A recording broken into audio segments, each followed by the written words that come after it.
Manchester, rising from the Lancashire plains where the rivers Irwell and Medlock converge, had transformed into one of the world's most revolutionary cities by the 1840s.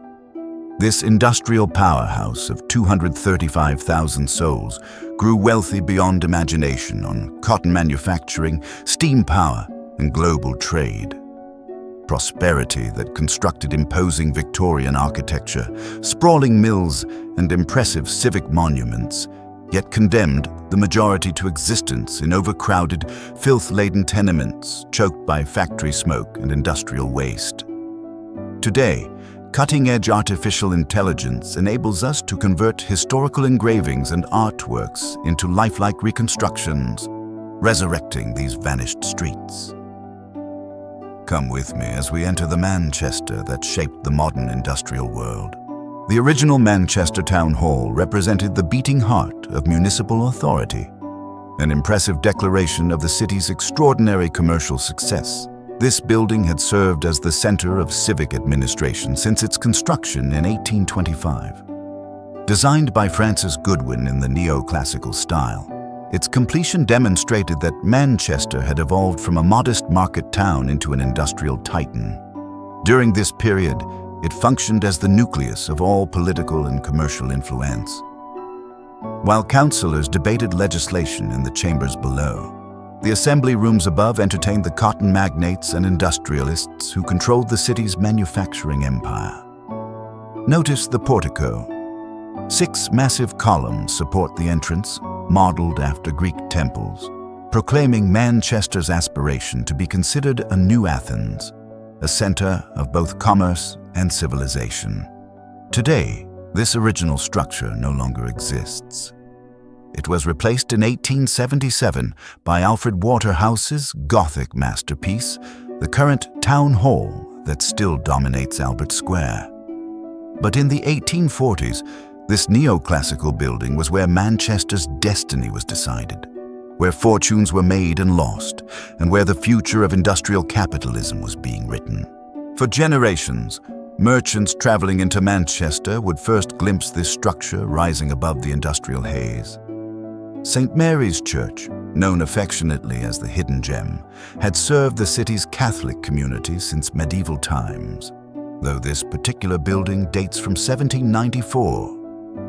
That modest exterior, you observe, concealed something extraordinary, an ornate interior that rivaled any cathedral, designed specifically to serve Manchester's growing Irish Catholic population who'd fled famine and poverty, seeking factory work. This illustration shows Manchester in 1838, just before the city's explosive mid-century growth. On Sunday mornings, as mill whistles fell silent and families gathered for Mass, this church provided the only respite many workers knew from the grinding monotony of factory labor. The church witnessed both joy and sorrow, baptisms of children born into poverty, marriages of young couples hoping for better futures, and funerals of those who succumbed to the diseases that ravaged Manchester's slums. Cholera, typhus, and tuberculosis claimed thousands, and St. Mary's burial ground overflowed with victims of industrial progress. The Hidden Gem survives today, still serving worshippers on Mulberry Street, one of Manchester's few remaining connections to its pre-Victorian past. Smithfield Market, established in 1822, was where working Manchester came to purchase provisions. Constructed on former common land, this covered market hall imposed structure on the city's disorganized street trading, providing protection and supposedly improved sanitation for countless stallholders vending produce, poultry, dairy goods, and sundries. The iron framework represented progressive Victorian design, generating a cavernous interior space where Manchester's inhabitants congregated each day. Here, middle-class housewives bargained alongside laboring families, counting precious farthings for their evening meal, all negotiating the cacophony, odors, and chaos of Victorian commerce. The ground was constantly slick with trampled cabbage leaves and spilled substances. the atmosphere heavy with the stench of raw meat and unwashed humanity, and thieves prowl the throngs. Yet Smithfield Market was indispensable, the location where a city approaching 250,000 inhabitants sustained itself before the era of grocery stores and refrigeration. The meat section was particularly notorious. Butchers displayed whole carcasses hanging from hooks, blood pooling on the flagstones below. The fish stalls, positioned unfortunately near the entrance, assaulted visitors with overwhelming odors that could be detected streets away. But amid the squalor existed genuine community. Vendors knew their regular customers by name. Credit was extended to struggling families during hard times. Information and gossip flowed as freely as the goods being traded. The original structure was torn down in 1972, replaced by modern development that erased this vital piece of Manchester's social history. Victoria Station's opening in 1844 delivered the railway revolution to Manchester's northern districts. This handsome Italianate structure functioned as the terminus for the Manchester and Leeds Railway, connecting Lancashire's industrial heartland with Yorkshire's wool manufacturing centres. The railway had proven extraordinarily profitable, transporting tens of thousands monthly and reducing journey times between Manchester and Leeds from an entire day by stagecoach to merely 2 hours by locomotive. This building symbolized more than a station. It was a proclamation that Manchester, already dominating textile manufacturing worldwide, would spearhead Britain's railway expansion. The original facade featured elegant archways and a clock tower that became a landmark for the surrounding neighborhoods.